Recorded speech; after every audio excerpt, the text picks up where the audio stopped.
Olá, sejam bem-vindos. Estamos em mais um programa Palavras Consoladoras, que traz até você esclarecimento e consolo. Trataremos do tema Trabalho, Alimento de Cada Dia. A bibliografia está na descrição deste vídeo.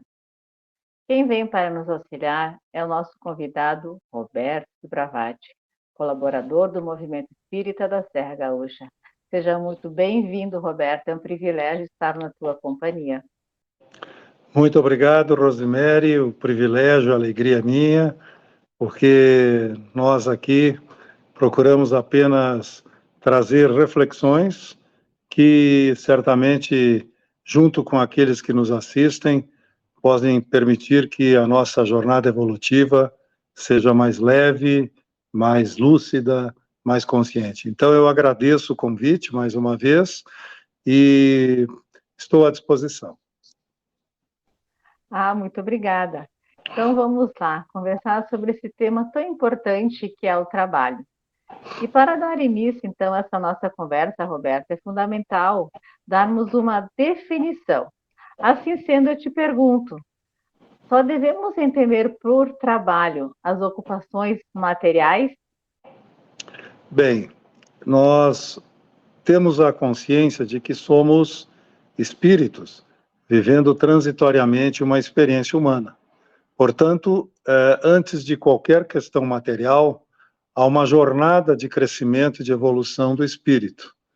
Portanto, quando ele reencarna, a atividade material que o cerca do trabalho são circunstâncias evolutivas, circunstâncias que o permitem, através do seu esforço, da sua dedicação, do seu tempo, crescer, né, e conseguir, portanto, também evoluir.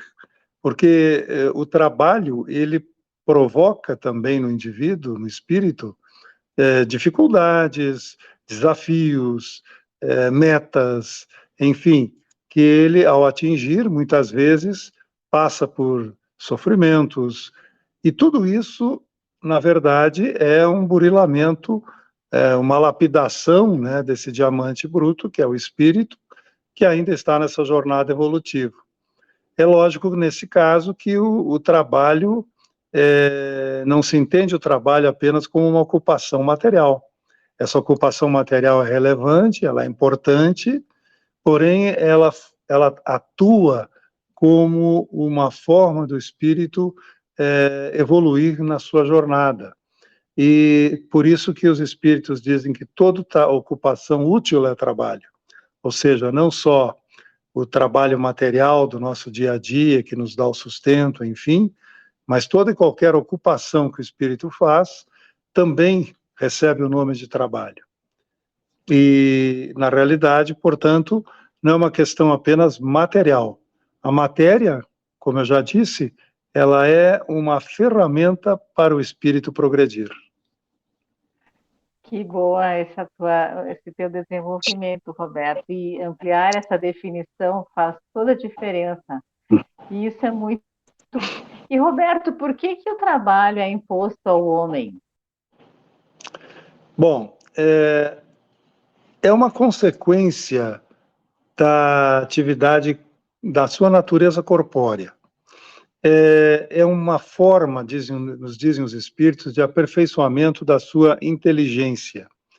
Porque sem o trabalho, o homem permaneceria num estado de infância, de infantilidade.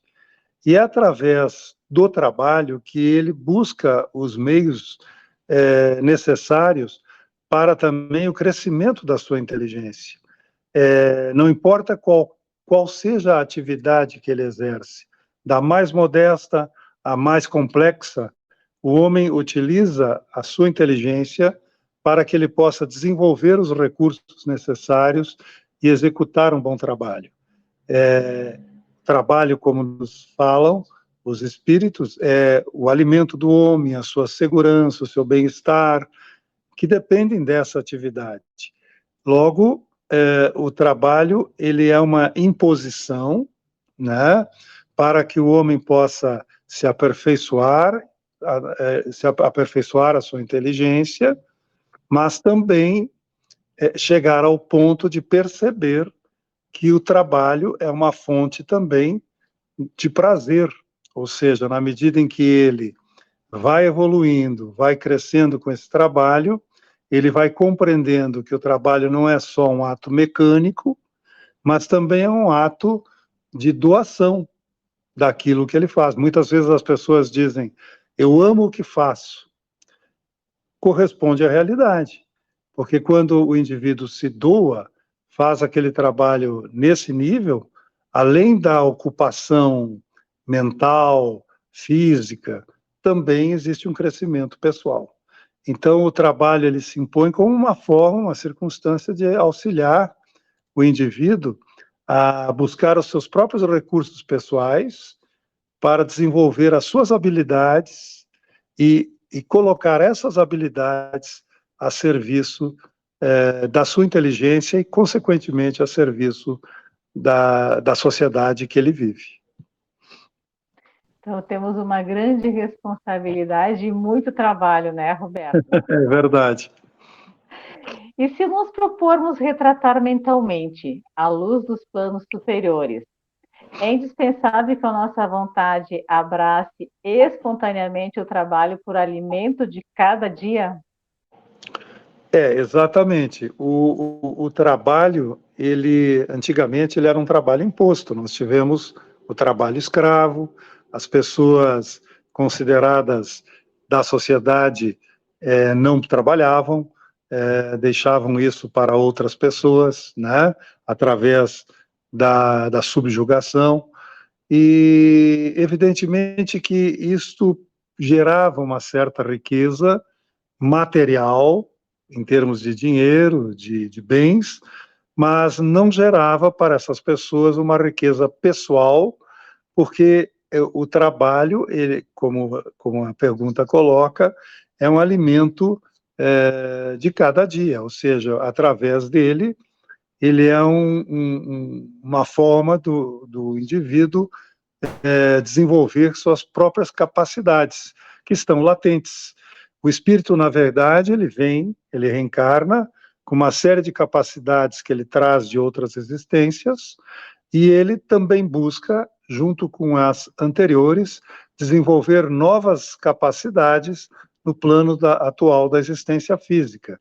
Se ele não trabalha, se ele fica na inércia, ele perde um valoroso, um precioso tempo de crescimento e evolução espiritual.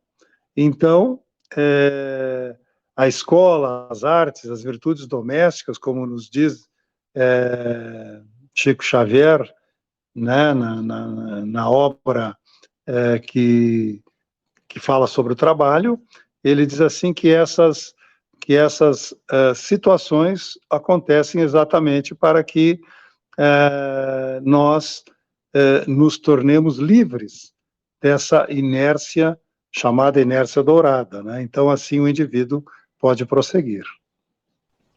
Então, nós temos que, além de muito trabalho, né, porque todo mundo quer atingir a angelitude, é isso que a gente aprende na doutrina espírita, né, que nos esclarece que um dia todos nós seremos anjos, mas com muito trabalho. É Então, verdade. nós façamos isso todos os dias, é verdade, né? Todos nós temos, como tu trouxeste, né? Como toda a tarefa útil é trabalho, todos nós temos a oportunidade de evoluir e de buscar essa evolução, essa melhoria, essa angelitude em todos os lugares onde quer que a gente esteja. Isso é muito bom.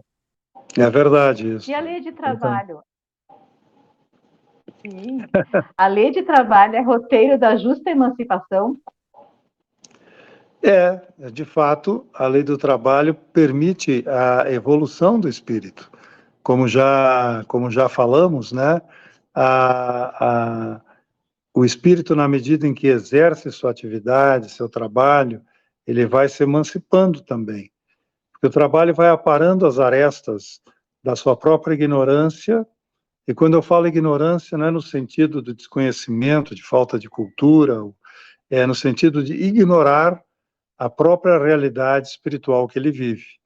É através do trabalho que nós tomamos consciência desta nossa imersão na carne e através das dificuldades e das situações que o trabalho gera para nós, muitas vezes, de sofrimento, de, de burilamento pessoal, é alguém, por exemplo, que tem dificuldades com seu chefe no trabalho, alguém que gostaria de ter um trabalho melhor, ter uma melhor remuneração, e vai aprender a lidar com essa sua frustração, mas ao mesmo tempo vai aprender a ver para frente e buscar alternativas mais adequadas, e, portanto, vai se aperfeiçoar para que isso ocorra.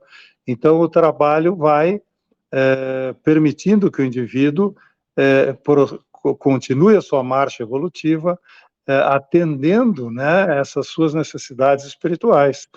Porque não é o trabalho pelo trabalho, não é apenas estar imerso ao trabalho no sentido apenas de receber remuneração, salário, enfim, de sobrevivência, mas é uma forma do espírito perceber que a sua realidade ela vai além dessa realidade material. Quando ele encara essa realidade material como uma forma de evoluir, e não apenas como uma forma de permanecer na matéria, ele se emancipa como espírito, ele vai à frente como espírito. Porque todas as circunstâncias, Rosemary, que nos acontecem, todas elas, sem exceção, apenas são roteiros evolutivos que nós, ao reencarnarmos, já havíamos traçados. E muitas desses roteiros também vão surgindo na medida em que nós, através das nossas escolhas, vamos trabalhando, vamos nos aperfeiçoando, vamos enfrentando a realidade do dia a dia da vida, e, portanto, esse é um roteiro que não tem algo definido.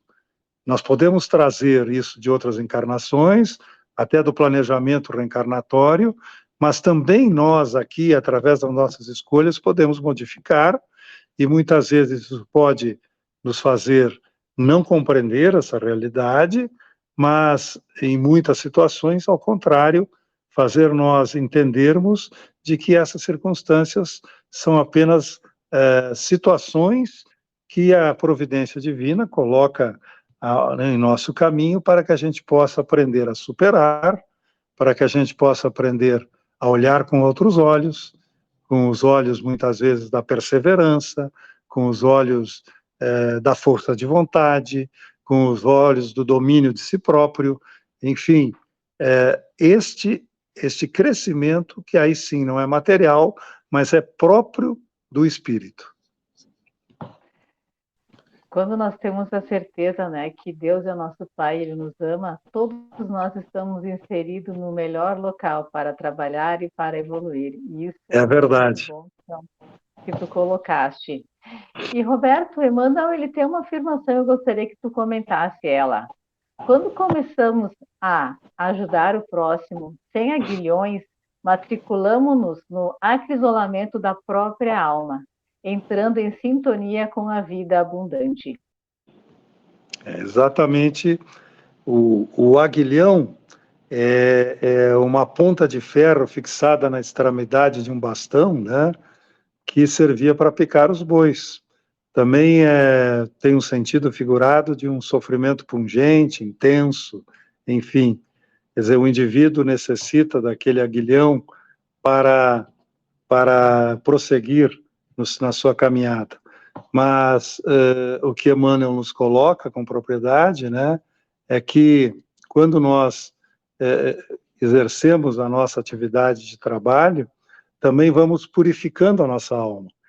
E a purificação da alma se dá não pelo aguilhão, que é apenas uma forma de nós nos sintonizarmos com aquilo que devemos fazer, mas quando nós nos libertamos da necessidade deste aguilhão e começamos, como um ato de vontade, a exercer o trabalho como um ato de amor. Ou seja, quando compreendemos que não só o trabalho material que nos dá o sustento, mas o trabalho serviço, esse trabalho que nos purifica, que é o serviço de amor ao próximo, de amor àqueles que nos rodeiam. O acrisolamento, que na verdade é essa purificação do espírito. Ela só pode ocorrer, né, Rosemary, quando o espírito percebe que ele está aqui não só em causa própria, mas ele está aqui também para servir aquele próximo que cruza o seu caminho. Não só o próximo que é o seu familiar, seu amigo, enfim, mas também o desconhecido, aquele que surge.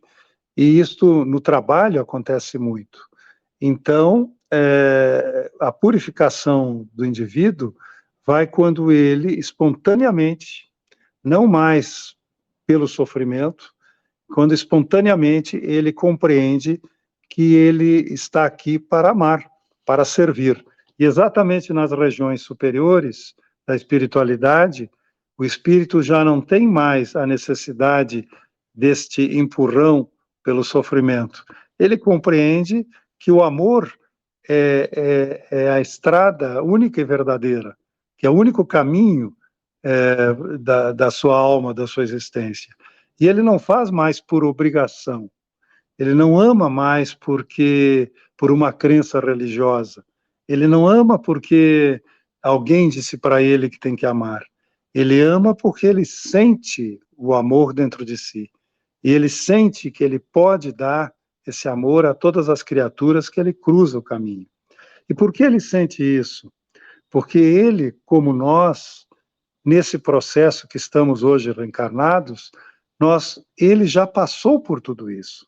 Ele sabe das nossas limitações, das nossas dificuldades, dos nossos defeitos, porque ele experimentou todas essas situações. Então ele chegou a um ponto que ele compreendeu que o amor é a base que rege todo o universo. É a lei de Deus que rege todo o universo.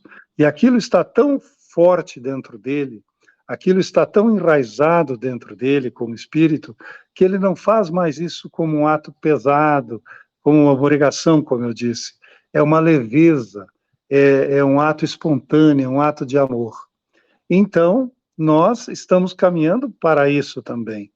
Na medida em que nós trabalhamos, a nós próprios, nós vamos nos conduzindo nesse caminho de compreender que não necessitamos do sofrimento mais para amar. Nós podemos amar como um ato de vontade, como um bem-querer, como um ato natural de nós próprios.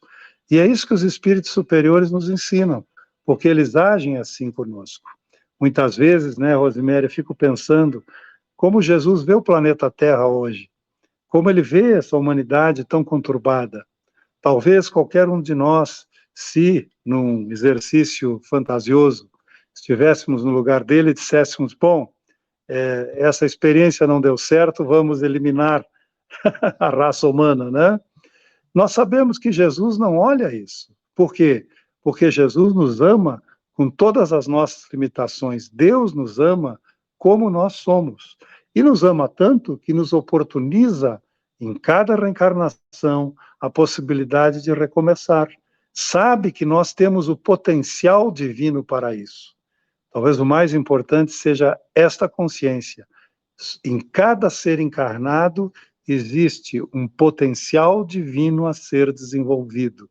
E esse potencial pode ser desenvolvido através do nosso trabalho, hoje, do nosso esforço, e amanhã, com a nossa paz, a nossa consciência, a nossa tranquilidade, porque é este amor que, no fim, fará com que o espírito evolua e chegue aos mundos superiores. Muito bem. Então, nós possamos, através do trabalho, fazer essa alavanca da nossa evolução. Roberto, nós queremos agradecer a contribuição e chegamos ao final do nosso programa e agradecemos a atenção de todos os nossos internautas. Um fraterno abraço a todos e um especial para você, Roberto. Até o próximo programa. Muito obrigado, Rosemary. Um abraço a todos. Obrigada.